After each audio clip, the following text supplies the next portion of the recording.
welcome back to They Did What? Your source for the internet's craziest, most entertaining stories where I go over them, analyze them, and most certainly make fun of them. Today I'll be covering part 30, yes, part 30, to the longest running story in this channel, which is titled, "My wife thought her affair was going unnoticed, husband was playing the long game preparing for war." And a shout out to Philip for letting me know about this update. And guys, here we are, yes, part 30. I know we're going to probably hit 40 by the end of the year. And I'm not going to do a big recap because you loyal followers of the story know darn well what's happening here. But in the last update, our guy was all his business about his taxes. Apparently, Emily in the past was not exactly truthful about her earnings and neglected to mention money she made. And of course, Uncle Sam came a-knocking. But then they came a-knocking to our guy here because at the time that went on, they were married, filing jointly, and he's dealing with it. Well, now we are on to the next update where he's going to be meeting up with Emily pretty soon. The whole 1 year thing where she offered money, put in an escrow account, I think, that he met with her 1 year after the divorce. That was part of the agreement. He gets some money, blah, blah, blah. And, she has something very interesting prepared for him. There's never a dull moment with this chick. It's never ending. And I cannot believe he agreed to that last year, but it is what it is. So he's going to go into little things that are going into his life and now mentioning the stunt she pulled, which I guarantee is a Hail Mary to maybe get him back. It never ends with her. That's why you always have to keep your guard up, always, as well as other things in his story. So his saga continues, says, okay, so the time is almost here. Lots of stuff has happened. My dance card has been full of volunteer work, my work project, and dating. I've been on second and third dates with several women because I figured just one date isn't enough to figure out with one potential partner. Of course, one date is not to figure out one potential partner. You need lots of dates to even figure out if you want to go down that path. I went to a barbecue this weekend that my lawyer's law firm was holding for clients. Lisa and I went together. Nothing going on there, so relax. Lisa is the soon-to-be ex-wife of John, who was banging his wife. And I met somebody. She's a junior associate. I don't know the ranking. She's a full-blown lawyer, but she's the lowest on the lawyer firm totem pole. That means she's a relatively new hire, junior associate. This means she's going to be working her tail off. Anyway, she's from Singapore originally. She came over to the USA to go to college and just ended up staying. She's racially Chinese, but culturally Singaporean. Remember that movie Crazy Rich Asians, filmed in Singapore? Anyway, she's a corporate transactional lawyer, which I have no effing idea what she does, but it sounds expensive. My lawyer was my wingman and introduced us. Okay, there you go. Meeting people in places you never thought you'd meet them. But then again, I don't think you want to get involved with a lawyer. That's just me. Apparently, she wanted to meet me because this time last year, she saw me storming out of the law firm's office after Emily's sexy confession while she was getting coffee in the break room. Apparently, my abrupt exit caused quite a stir in the office. So yeah, I'm famous apparently, or infamous. Whatever. She's funny, she's smart and petite, and cute of all things. She's the one who asked me out in her posh British accent, and that was kind of a new thing for me, so I was kind of stunned and said okay. Clearly, this guy's a thing for Asian women, or women from that part of the world. Anyway, we have a date to go hiking next week. Hiking? Smack! How about just a drink? I know you talked to her at the freaking law firm party and all that. I'm sure she had to be in her best behavior because you were a client. Hiking? What if he gets you a hike several miles inland and you realize you don't like this chick at all, and now you got to freaking deal with helping her get back to the freaking parking lot? Nah, just one drink. But anyhow, good luck to him. She used the word shan't in a sentence, as if I shan't tell you, you must take me on a first date. So yeah, I'm a little low-key smitten. I have a week to cool off and play cool, though, so do wish me luck. I'm going to call her Angie. She has an English name and a Chinese name. So her Chinese name is Ru Zhen, which sounds like raisin. So I just called her Raisin, which she thought was pretty funny. She has an English name, and I'm calling her Angie, but her English name is different. Yeah, this is an example when a chick really likes you, to make it easy. He's calling her fucking Raisin. Ha ha ha ha ha. Well, a guy that she wasn't into at all, call her Raisin, she'd probably smack him. Next up, apparently John is settling out of court. From what Lisa told me, a good friend of his from college who is a lawyer, but not a family law attorney, basically sat him down and told him that he could either lose or lose big time. John, who has fought his own attorney at every turn, finally got it and is settling rather than having his day in court. I suppose that's good news for Lisa, but I really wanted to see him bent over the witness stand and have a gavel shoved up his caboose, so it's kind of anticlimactic for me personally. Well, let the ex-wife, the soon-to-be ex-wife, move on. The other big news, and this is the big theme of the story here, which I mentioned in the beginning, is that the mediator for the meeting with Emily and I contacted me, and oh boy, Emily got her pastor from her church to be the mediator. Oh, for goodness sake. Again, a year ago, and I can't believe it was a year, they settled, basically money was put into an escrow account that he agreed to meet her 1 year after the divorce, and he's going to get money for meeting her. Frankly, I don't think it's worth it, given that what he's going to have to deal with, and he's stressing over this.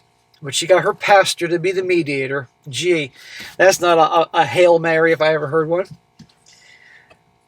In order to try to explain the magnitude of this, I have to, again, try to explain is that here in the American South, this guy is a pastor of a pretty big church in my city. Like, they have 3 morning services on Sunday, one every service and a Wednesday service. The church he preaches is basically a small stadium. The guy's sermons are on YouTube and are broadcast on Christian radio stations. So he's pretty big. I don't know how the hell Emily got him to be the mediator. Oh, I'm not even going to touch that one. So you got some big-time pastor who's on YouTube. Well, I guess anybody can be on YouTube. Shit, I'm on YouTube. And he fills a stadium on multiple services on Sunday. That type of guy. And he's young. Gee, do you think he's gonna? You think a guy like this doesn't want to be wrong or get it wrong? This guy's banking that he'll be able to use his influence to get our guy here to take Emily back. Guaranteed, and she knew it. She's still up to her old tricks. And remember the last story, the whole business with the freaking taxes? That's a whole other can of worms. It's basically like getting a famous celebrity to host your birthday party. I'll just refer to him as Pastor J. Anyway, I got a phone call, and the person on the other line asked me if it was me, and then asked to please hold, and then Pastor J got on the line. Oh, forgot. The douchebag couldn't just call you himself. All these signs here. And yes, I called a pastor a douchebag, because I guarantee you, this is what it sounds like, those guys on TV. He was really friendly and easygoing. Well, that's how they start. He wants a new member of the congregation. He told me that Emily had been going to his church for over a year, and she told him her story. I don't know what she told him, and asked him to be the mediator. I asked him why he would take the time out of his busy schedule to do that, and he told me that our story was similar to what he went through. Sure, dude. According to him, when he was a young pastor, starting out, he was constantly doing junior pastor things like visiting sick people, counseling families, and studying for his master's. Because he was so busy with his relationship, his wife suffered. His wife ended up cheating on him with a married, wealthy member of the congregation that he was interning at, and they ended up almost divorcing.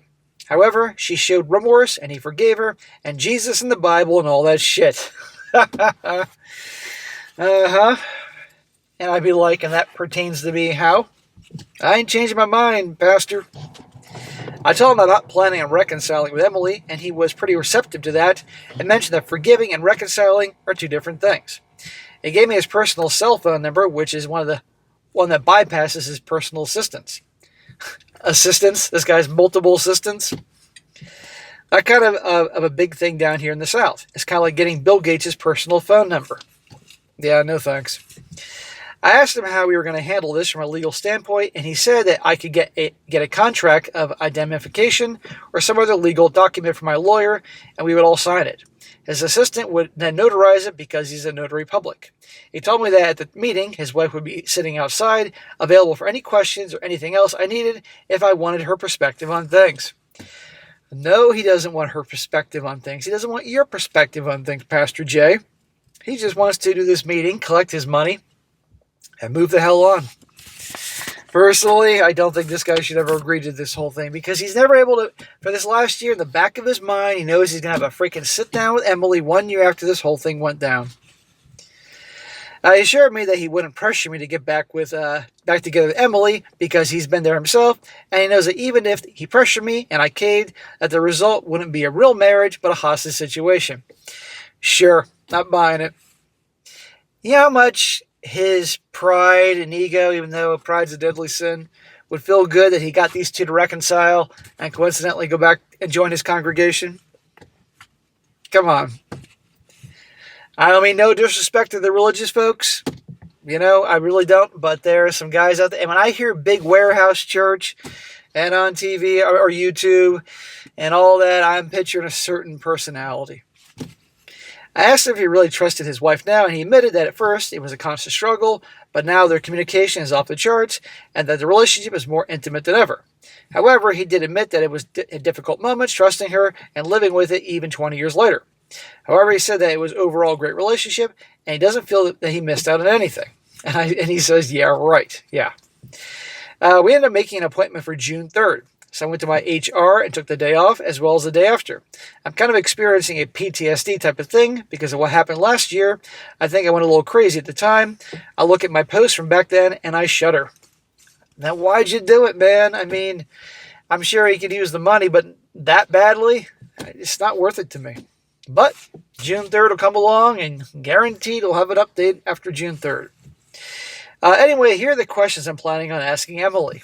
Here we go. We're going to document this whole thing. Number 1, are you okay? Who cares? I got this from you guys and from another Redditor who used it in his conversation with his cheating wife. I ran it by my therapist, and she said it disarms her expectations, which is good if I want honest answers. About the affair itself, I will ask her, when did you stop loving me? Or did you ever stop? She probably never did. Did you enjoy it? I need to know if she was suffering or having the time of her life. Why didn't you just tell me? What were you hoping would happen? What was the pregnancy plan really about? This one still haunts me. She stopped birth control hoping to get pregnant with my baby to use as a human shield against John. About John, do you still think about him? Do you blame him? Do you love him? I guarantee she's going to say no, she doesn't love him. I guarantee she's going to blame him. And yes, she still thinks about him. About coercion and control. Oh, this should be good. My therapist spent a lot of time on this category. She said it was important to understand whether Emily was operating with full agency or whether there were elements of coercive control involved. Not to excuse what happened, but to understand it. Emily is going to blame everybody under the sun but Emily for this whole thing, guaranteed. And the questions would be, did John ever threaten you explicitly or implicitly? Do you feel like you could say no? If not, why not? Did he ever use the business relationship as leverage? Were there times you wanted to end it but felt like you couldn't? What stopped you? I'm sure she's going to blame it all on him. And maybe on some level he was using that. I'm sure he was a little bit, but this doesn't justify what she did. Looking back, do you feel like you were manipulated, groomed, or trapped? Of course she's going to say yes. My therapist also prepped me on follow-ups depending on her answers. If she says she felt trapped, I would say, what would have happened if you said no? What were you afraid of? If she says she had full agency, then why did you keep going back? If she says she's not sure, there'll be a lot of that. What does your therapist say about that? The point isn't to find an excuse for what she did. It's to understand the full picture. My therapist says betrayal trauma is complicated because sometimes the cheating partner is pure shithead, sometimes they're also victim manipulation, and sometimes it's a messy combination of both. Understanding which one is Emily or was might help me process what happened. Or it might not, but I have to ask. About the subject of us, what do you want from me? Do you expect forgiveness? What does closure mean to you? And do you think we could ever be okay? Not to mention, not together, but just okay. Well, we all know why she wants to meet him a year later. She wants to show our guy here that she's a better person and is moving on, and this is a last-ditch Hail Mary with the freaking Pastor J there type of thing. And closure, she doesn't want closure. The only closure she wants is the closure they get back together. And do you think we'd ever be okay? Not together, but okay. Probably, in time. About the future. What are you doing to make sure this never happens again? Good luck, church, Jesus. But good luck. Do you think you'll be happy? Women are never happy. I mean, well, the majority aren't. It's proven that. They can have all the great things in the world. They're still not happy. Miscellaneous. Also, you owe me $10,000. I'm absolutely bringing up the whole IRS thing. She needs to know her bookkeeping errors became my problems. Yeah, it's kind of funny to have a whole reflection on what's been going on with the accountant and all that. Yeah, he was on the hook. He got notices in the mail because they were filing jointly previous years, and she neglected to include income in her return, and they found out, and because they were married, they're coming after him. Big mess. The wild card. I'm also going to try to use some humor at some point because that's how I cope. If I don't release some pressure, I might actually explode. I haven't scripted it yet. I'll just happen when it happens. Probably something inappropriate. My therapist says humor can be a healthy release valve as long as I'm not using it to avoid the hard stuff entirely. I told her I'll make no promises. This June 3rd at 10 a.m. is the meeting. I'm getting that day off and the day afterwards just in case. I think it's a very good idea he takes that day off and the next day. And he's not going to sleep the night before. Again, I forget what amount of money it was put in escrow if he would go to this meeting, but I don't think it's worth it. And plus, she owes him an additional $10,000. As for Beans the cat, oh yes, always ends with a cat. As a cat lover, a cat person, this cracks me up. I think she senses what's going on. I may be projecting, though.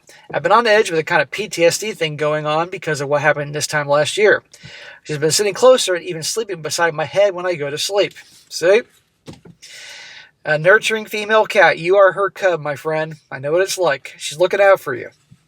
She's been knocking my phone off the nightstand in her continuing gravity experiments. And that's what they do. That's why you put away your phone. Anything else that cats can knock off and wake you up at 3 o'clock in the morning. Anyway, that is the update for now. I will post an update after the meeting. I may need some recovery time, though. And there you go. The continuing saga. 30 episodes in. I don't think we're going to hit 50 by the end of the year, but it's possible we can hit 40. And I'll be doing this probably for years because I like this guy. There's a solid following. I'd like to hear his story. He's cool. And it's always good to see, literally, month to month, how these guys deal after a very, crazy reason to get divorced, the divorce and all that. So that's why I cover it. And this guy, I like him. So there you go. All right, guys, that's it for today. Be sure to comment down below. Let me know what you think about this. Be sure to like the video, share it with your friends, and subscribe. Catch you next time.